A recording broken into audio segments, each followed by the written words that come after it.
Hello students, इससे पहले वाले वीडियो में हमने देखा कार्बोहाइड्रेट का मेटाबॉलिज्म कैसे होता है।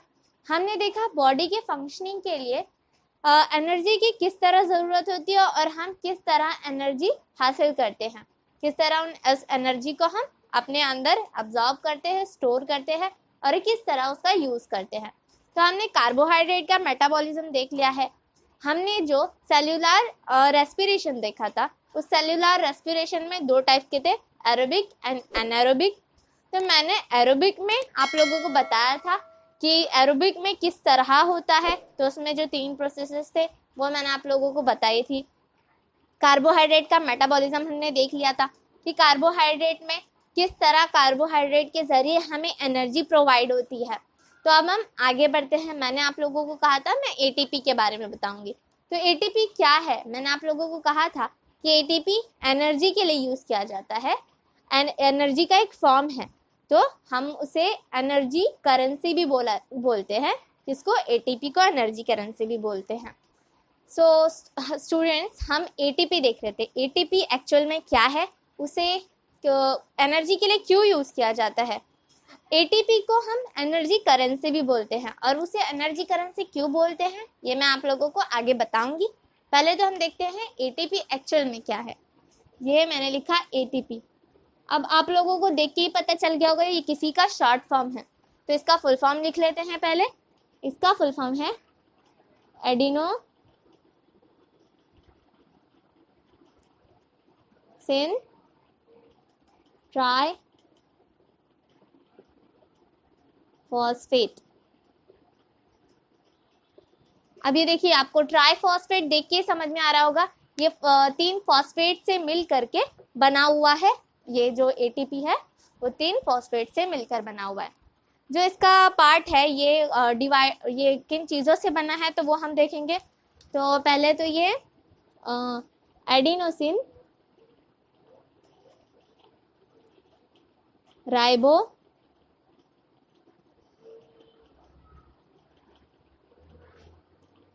न्यूक्लियोसाइड्स और 3 फॉस्फेट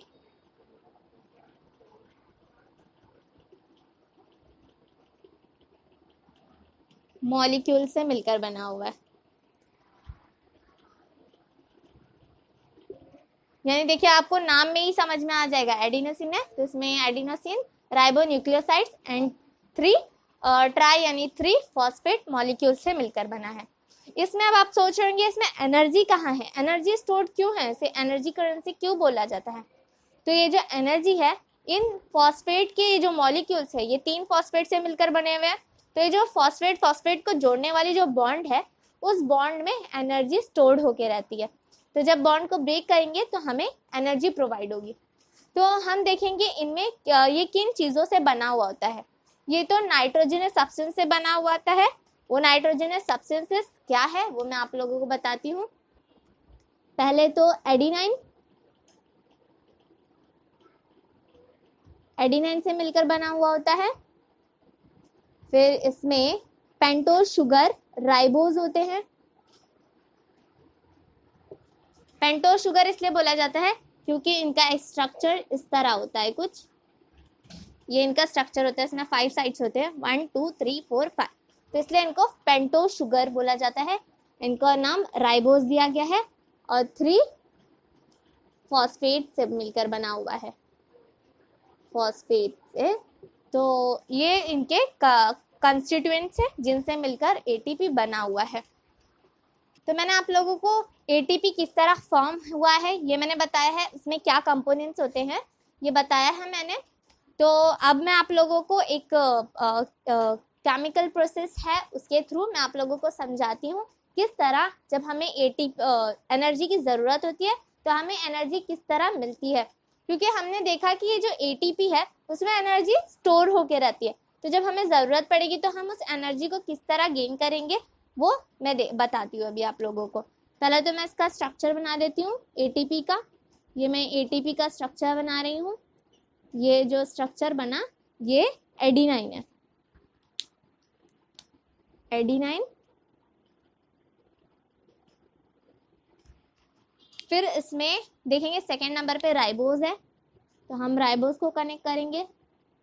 राइबोज कनेक्ट हो गया। ये पेंटोज शुगर है ना, इसलिए इसमें 5 साइड्स होनी चाहिए, याद रखिए 1 2 3 4 5। उसके बाद ट्राईफॉस्फेट यानी 3 फॉस्फेट ग्रुप्स को हम इसे कनेक्ट कर देंगे। तो ये एडिनाइन हो गया, राइबोज हो गया और ये फॉस्फेट हो गया विद बॉन्ड, हमारा फॉस्फेट हो गया। अब जैसा कि मैंने आप लोगों को कहा था, इस एटीपी में जो एनर्जी है वो इस बॉन्ड में स्टोर होती है। मतलब ये जो फॉस्फेट और फॉस्फेट का बॉन्ड है इसमें एनर्जी प्रेजेंट होती है। अब आप लोग ये स्ट्रक्चर देख के थोड़ा कंफ्यूज हो रहे होंगे, अगर आप लोगों को मुश्किल लग रहा होगा कुछ इसमें देख के स्ट्रक्चर, तो ये स्ट्रक्चर आप याद कर लीजिए, क्योंकि अगर आप लोगों को स्ट्रक्चर जानना है तो आप लोगों को केमिस्ट्री में जाना पड़ेगा, और फिलहाल मैं आप लोगों को बायोलॉजी पढ़ा रही हूँ। तो हम देखेंगे हमें एटीपी से एनर्जी किस तरह मिलेगी। ये एटीपी है हमारा, ये जो पूरा स्ट्रक्चर बना है वो एटीपी है।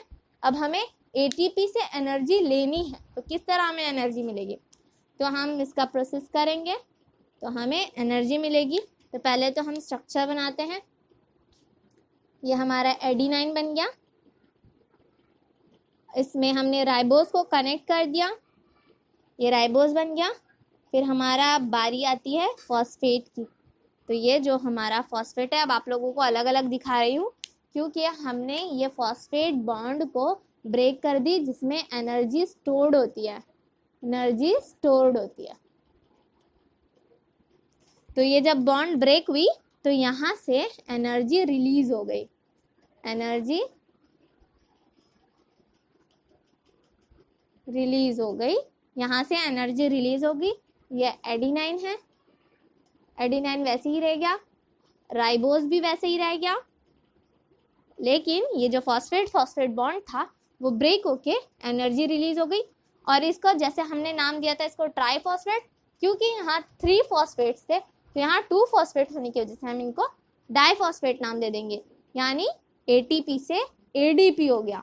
तो इसमें हम लोगों को एनर्जी रिलीज हुई, हमें एनर्जी मिल गई।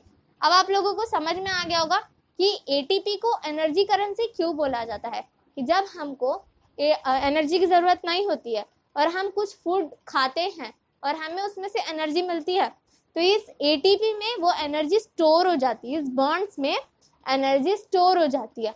तो जब हमें उस एनर्जी की ज़रूरत होती है, हमारे अंदर एनर्जी ख़त्म हो जाती है, तो हम उस एनर्जी को यूटिलाइज करने के लिए ये एटीपी को ब्रेक करके एडीपी बन जाता है, तो हमें एनर्जी मिल जाती है। अब आप लोगों को समझ में आ गया होगा कि इसे एनर्जी करेंसी क्यों बोला जाता है। तो ये जो है इससे आप लोगों को समझ में आ जाना चाहिए एटीपी क्या होता है और एटीपी को एनर्जी करेंसी क्यों बोला जाता है। अब हमने एटीपी जान लिया है एटीपी क्या होता है, और आपने उसका स्ट्रक्चर भी देख लिया है कि एटीपी का स्ट्रक्चर क्या होता है। तो अब मैं आप लोगों को बताती हूँ, अगर हम प्रोटीन का और फैट्स का यूज़ कब होता है। जैसे कि मैंने आप लोगों को कहा था एनर्जी के लिए carbohydrate, protein, fats, vitamin, minerals, इन सब चीज़ों की ज़रूरत होती है जिससे हमें एनर्जी मिलती है। तो हमने कार्बोहाइड्रेट का मेटाबॉलिज्म देख लिया जिससे हमें एनर्जी मिली, लेकिन हमने प्रोटीन और फैट्स का यूज़ नहीं देखा कि वो उनका यूज़ कहाँ आता है। तो मैं अब आप लोगों को बताती हूँ, जब हमारी बॉडी में कार्बोहाइड्रेट की कमी हो जाती है, यानी उस वक्त जब हम कार्बोहाइड्रेट नहीं लेते, हमें कार्बोहाइड्रेट नहीं लेना होता है, जैसे कि हम फास्ट रखते या फिर कोई और वजह है जिसकी वजह से हमें कार्बोहाइड्रेट सफिशिएंट अमाउंट में नहीं मिल रहा है, तो हमें फैट्स का और प्रोटीन का यूज़ करना पड़ता है एनर्जी के लिए। फैट्स जो है वो ब्रेक होकर के, ये जो फैट्स हैं वो ब्रेक होकर के फैटी एसिड में कन्वर्ट हो जाते हैं, फैटी एसिड।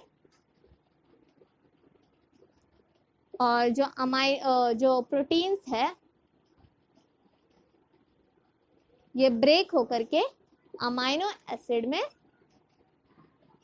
कन्वर्ट हो जाते हैं। मतलब फैट्स का कन्वर्जन होता है फैटी एसिड में और प्रोटीन का कन्वर्जन होता है अमाइनो एसिड में। अब ये फैटी एसिड और अमाइनो एसिड का फर्दर प्रोसेस होता है, ये एसिटाइल कोएंजाइम ए बनते हैं, और ये एसिटाइल कोएंजाइम क्रेब्स साइकिल के थ्रू, जिस तरह हमने कार्बोहाइड्रेट मेटाबॉलिज्म में देखा था कि क्रेब्स साइकिल का TCA साइकिल के क्रेब्स साइकिल के थ्रू एसिटाइल कोएंजाइम ए का कन्वर्जन होता है और उससे हमें एनर्जी प्रोवाइड होती है ATP के फॉर्म में। उसी तरह ये जो फैटी एसिड है और ये अमाइनो एसिड है वो एसिटाइल कोएंजाइम में कन्वर्ट होते हैं।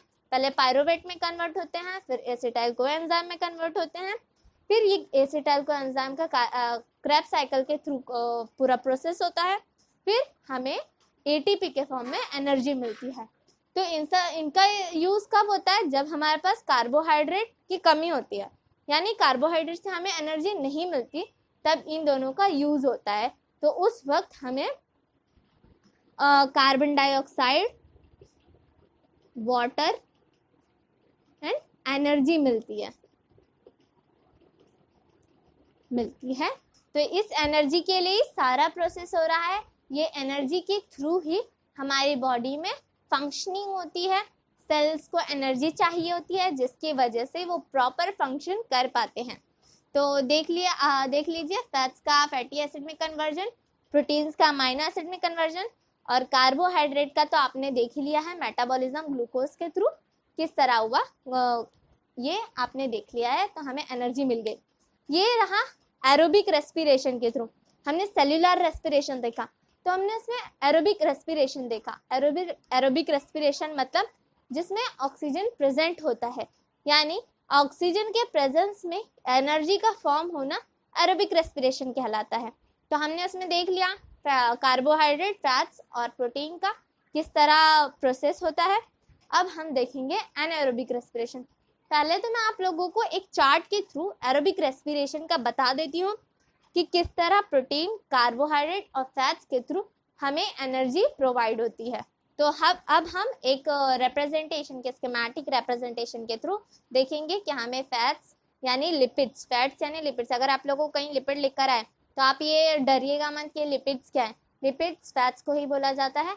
और प्रोटीन और कार्बोहाइड्रेट का किस तरह मेटाबॉलिज्म होकर हमें एनर्जी प्रोवाइड होती है, ये मैं आप लोगों को एक स्कीमेटिक के थ्रू इजी वे में बता रही हूँ, ताकि आप लोग अगर ये स्कीमेटिक याद रखेंगे तो आगे आप प्रोसेस भी याद रखेंगे। मैं स्टार्ट करती हूँ। पहले तो एरोबिक रेस्पिरेशन है।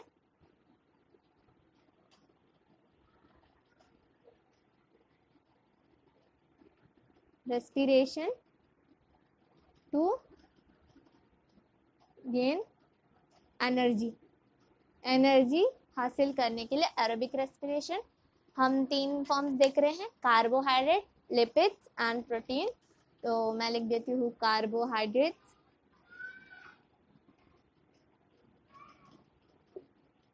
Lipids and protein. ये स्कीमेटिक आपके टेक्स्ट बुक में प्रेजेंट है, लेकिन फिर भी आप लोगों को एक बार समझाने के लिए मैं बोर्ड पे करा रही हूँ। कार्बोहाइड्रेट का ग्लाइकोलाइसिस होता है।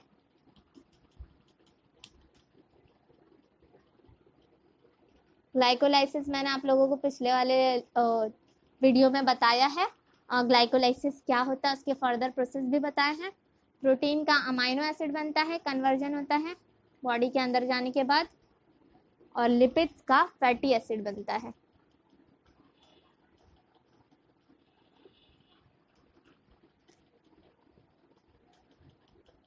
ये ग्लाइकोलाइसिस होने के बाद हमें पायरुवेट मिलता है, और ये पायरुवेट का फर्दर रिएक्शन होने के बाद हमें एसिटाइल कोएंजाइम ए मिलता है।